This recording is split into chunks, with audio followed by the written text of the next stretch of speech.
ये वतन का राग।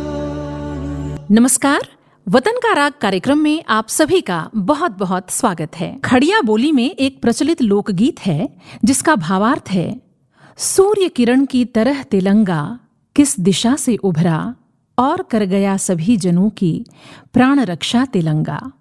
मुर्गू ग्राम से सूर्य किरण की तरह निकला तिलंगा और कर गया सभी जनों की प्राण रक्षा तिलंगा। सबके हित के लिए उसने किए अनगिनत काम, सबकी रक्षा सबके हित में दे दी उसने जान। दुनिया में कर गया नाम, जब तक रहेगी धरती रहेंगे सूरज और चांद। अमर रहेगा तुम्हारा नाम, ओ मेरे तिलंगा, ओ मेरे तिलंगा। छोटा नागपुर क्षेत्र में गाई जाने वाली ये वीर गाथा जिस महानायक को समर्पित है, उनका नाम है तेलंगा खड़िया, जो यहाँ आज भी भगवान की तरह पूजे जाते हैं। भारतीय स्वाधीनता संग्राम के मूल में केवल ब्रिटिश राज से मुक्ति की भावना नहीं थी। ये केवल अंग्रेजों के अन्याय और अत्याचार के विरोध की बात नहीं थी, बल्कि इसके मूल में भारतीय अस्मिता की रक्षा की भावना थी, अपनी जन्मभूमि के, अपनी मातृभूमि के मान सम्मान की भावना थी। यही कारण है कि अपने जल, जंगल और जमीन की रक्षा के लिए, अपने धर्म, अपनी संस्कृति की रक्षा के लिए अनेक जनजातीय नायकों ने भी इसमें भाग लिया। ऐसे ही एक महान स्वाधीनता संग्राम सेनानी थे तेलंगा खड़िया। तेलंगा खड़िया का जन्म 9 फरवरी सन 1806 को झारखंड के गुमला जिले के मुर्गू गांव में हुआ था। उनके पिता का नाम ठुइया खड़िया और मां का नाम पेती खड़िया था। ये एक साधारण किसान परिवार था। तेलंगा बचपन से ही अत्यंत वीर, साहसी और वाचाल बालक थे। ऐसे व्यक्ति को खड़िया बोली में तेड़बलंगा कहा जाता है। संभवतः तेड़बलंगा से ही उनका नाम तेलंगा हो गया। सुदूर ग्रामीण इलाके में जन्म के कारण उनकी पढ़ाई लिखाई नहीं हो सकी, लेकिन वो सामाजिक सरोकारों से जुड़े एक कर्मठ समाजसेवी के रूप में बड़े हुए। उनका शरीर हट्टा कट्टा, रंग सांवला था और ऊंचाई लगभग 5 फीट 9 इंच थी। तेलंगा खड़िया बचपन से ही अंग्रेजों के शोषण और अत्याचार की कहानी सुनते हुए बड़े हुए। उनके माता पिता उन्हें ब्रिटिश शासन की ज्यादतियों के बारे में अक्सर बताया करते थे। तेलंगा खड़िया के पिता को छोटा नागपुर के नागवंशी महाराजा द्वारा रातूगढ़ की ओर से ग्राम मुर्गू में भंडारी के रूप में नियुक्त किया गया था, जिनका काम निर्धारित जमीन की फसल को इकट्ठा करवाकर नियत स्थान रातूगढ़ तक पहुंचाना था। तेलंगा खड़िया अपने पिता के साथ कभी कभी महाराज के दरबार में भी जाया करते थे, जिसके कारण उन्हें राजकाज का ज्ञान हुआ और अपने लोगों की सामाजिक और आर्थिक स्थिति को वो समझ सके। अंग्रेजी राज के बढ़ते शोषण और अत्याचार ने उन्हें भीतर से विद्रोही बना दिया। इस अंधकार के विरुद्ध एक प्रतिकार उनके भीतर जाग उठा।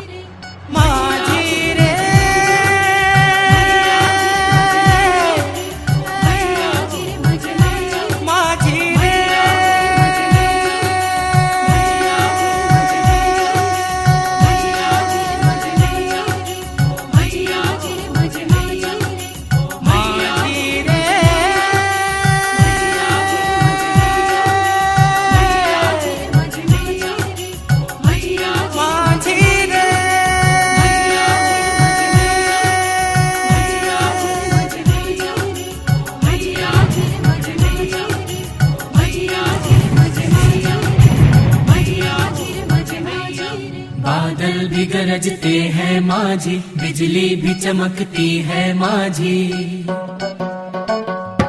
बादल भी गरजते हैं माझी, बिजली भी चमकती है माझी। दाएं बाएं सन्नाटा है,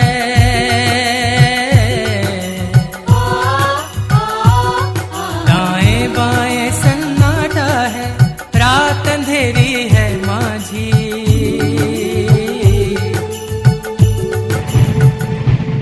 बादल भी गरजते हैं माझी, बिजली भी चमकती है माझी। बादल भी गरजते हैं माँ जी, बिजली भी चमकती है माँ जी। दाएं बाएं सन्नाटा है,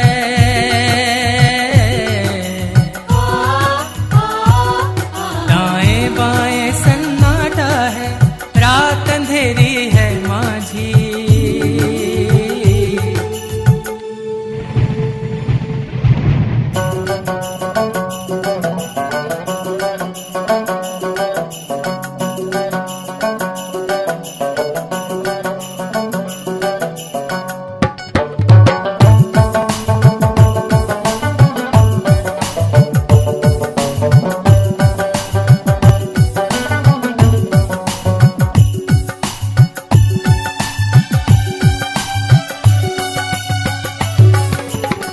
बुझता है मन का दिया, कश्ती तेज चला,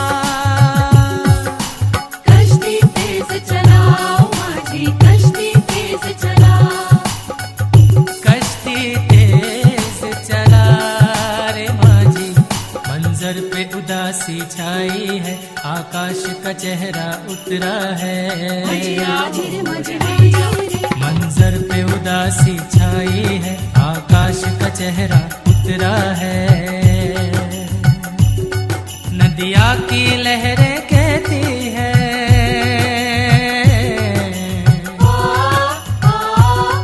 नदिया की लहरें कहती है, तूफान फिर आने वाला है।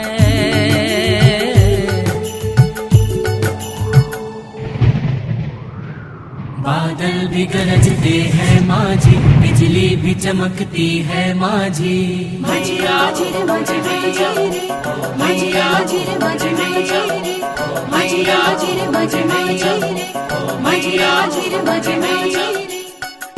तेवर बदले हैं फजा, कश्ती तेज चला, कश्ती तेज चलाओ माँ जी, कश्ती तेज चला, हाँ कश्ती तेज चला रे माँ जी। चल वक्त के लहरों से आगे, पहुँचा दे जमाने से पहले। चल वक्त के लहरों से आगे, पहुँचा दे जमाने से पहले। उस पार पहुँचना है हमको,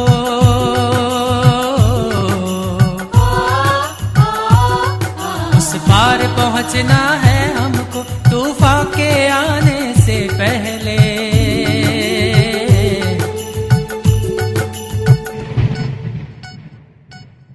छोटा नागपुर क्षेत्र में ब्रिटिश शासन की स्थापना ने खड़िया जनजातीय समाज को भीतर तक आंदोलित कर दिया था। दरअसल यहाँ जनजातीय समाज में परहा प्रणाली लागू हुआ करती थी। ये उनकी अपनी पारंपरिक पंचायत प्रशासन प्रणाली थी, जिसके अपने स्वायत्त स्वशासन के नियम थे। परहा के प्रमुख को परहा राजा कहा जाता था। इस पंचायत में 5 कार्यकारी अधिकारी थे जो राजा के अधीन कार्य करते थे। विशेष बात यह थी कि परहा राजा का नामांकन चुनाव से होता था। ये पद वंशानुगत नहीं था। इस तरह ये एक लोकतांत्रिक प्रणाली की व्यवस्था थी। लेकिन ये स्वायत्त स्वशासन ब्रिटिश राज द्वारा लगाए गए नियमों से नष्ट हो गया था।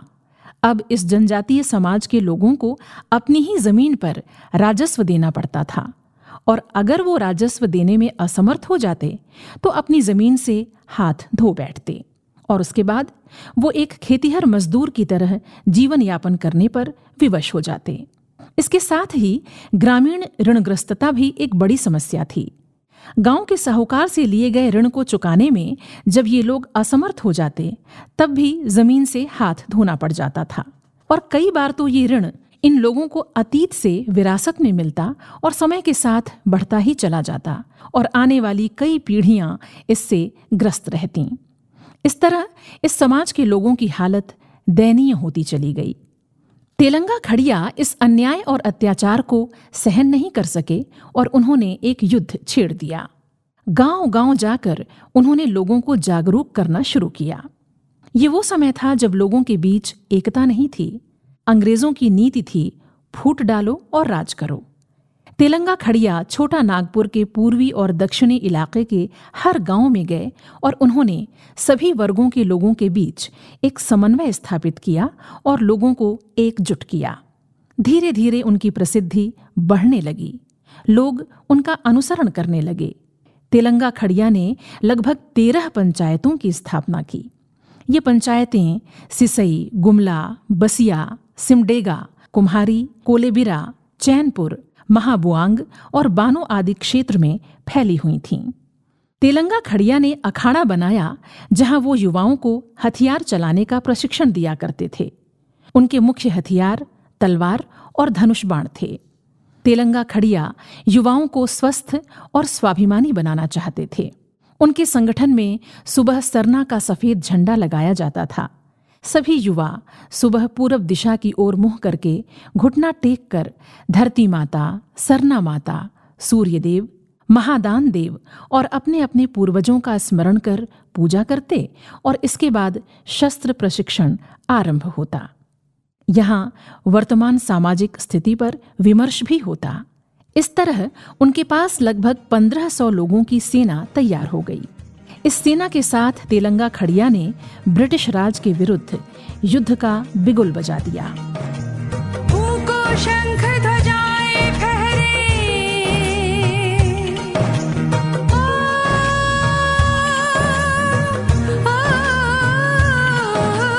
फूको शंख ध्वजाएं फहरे, चले कोटि सेना घन गहरे, फूको शंख ध्वजाएं फहरे, चले कोटि सेना घन गहरे, मचे प्रलय बढ़ो अभय, जय जय जय। फूको शंख ध्वजाएं फहरे, चले कोटि सेना घन गहरे, मचे प्रलय बढ़ो अभय, जय जय जय। फूको शंख ध्वजाएं फहरे, चले कोटि सेना घन गहरे, मचे प्रलय बढ़ो अभय, जय जय जय, जय जय जय, जय जय जय।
घन गहरे मचे प्रलय बढ़ो भय। जय जय जय जय जय जय। तेलंगा खड़िया ने अपनी सेना को साथ लेकर अंग्रेजों के विरुद्ध युद्ध का शंखनाद कर दिया।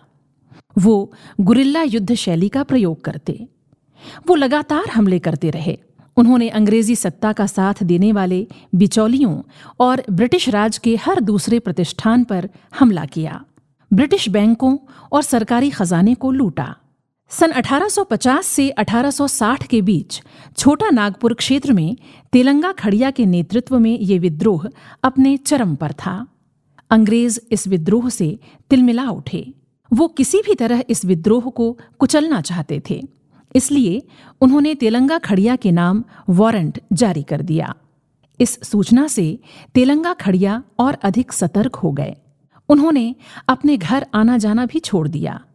वो अज्ञात स्थानों में, जंगलों में रहने लगे तथा यहीं से छिपकर इस युद्ध को जारी रखा।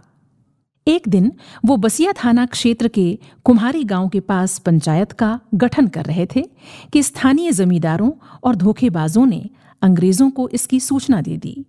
इस तरह तेलंगा खड़िया गिरफ्तार कर लिए गए। उन्हें पहले लोहरदगा जेल और उसके बाद कलकत्ता जेल भेज दिया गया। उन पर राजद्रोह का मुकदमा चला और उन्हें 18 साल कैद की सजा सुनाई गई। कलकत्ता जेल की यातनाओं से भी उनके इरादे कमजोर नहीं हुए। अपनी सजा पूरी करने के बाद जब वो रिहा हुए तो तुरंत अपने संगठन के लोगों से मिले और इस आंदोलन को पुनर्जीवित करने का काम आरंभ किया। उन्होंने संगठन को और मजबूत बनाने की योजना बनाई और इस दिशा में सक्रिय हो गए। ये सूचना जब अंग्रेजों तक पहुंची तो उन्होंने उन्हें मारने की योजना बनाई। 23 अप्रैल सन 1880 को तेलंगा खड़िया सिसई अखाड़े में प्रार्थना के लिए पहुंचे। प्रशिक्षण सत्र शुरू करने से पहले वो जैसे ही अपने सफेद झंडे के समक्ष झुके, झाड़ियों में छुपे अंग्रेजों के दलाल बोधन सिंह ने गोली चलवाकर उनकी हत्या करवा दी। गोली लगते ही वो जमीन पर गिर पड़े और वहीं अपनी माटी को नमन करते हुए शहीद हो गए। उनके अनुयायी उनका मृत शरीर लेकर जंगल की ओर चले गए ताकि उनकी पवित्र देह अंग्रेजों के हाथ न लगे।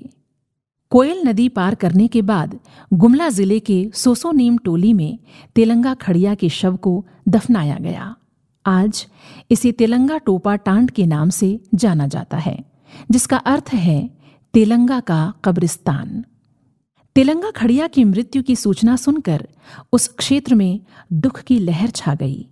लोग फूट फूट कर रोने लगे और उन्हें याद करते हुए शोक गीत गाने लगे। आज भी लोक कंठ में तेलंगा खड़िया की वीर गाथा संरक्षित है।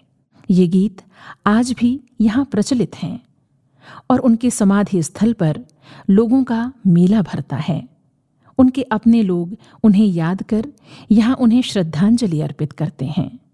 नमन ऐसे अमर बलिदानी को।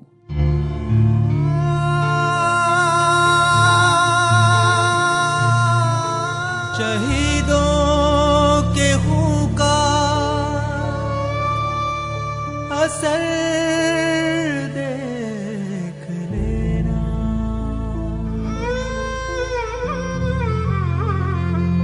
मिटा देंगे जालिम का घर देख लेना। किसी के इशारे के हम मुंतज़िर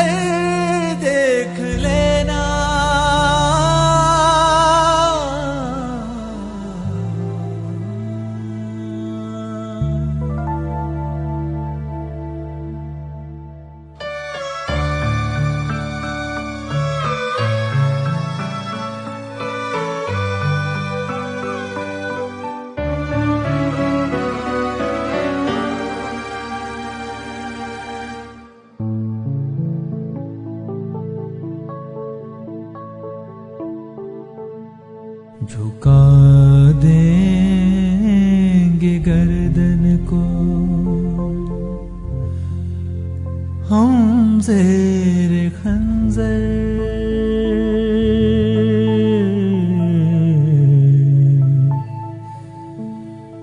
झुका देंगे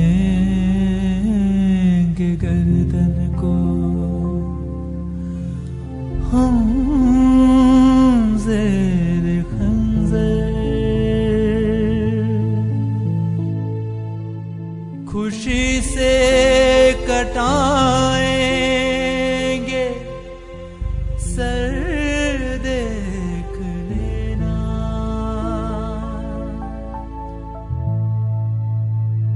जो नरबल को सींचा है ऊने जिगर से,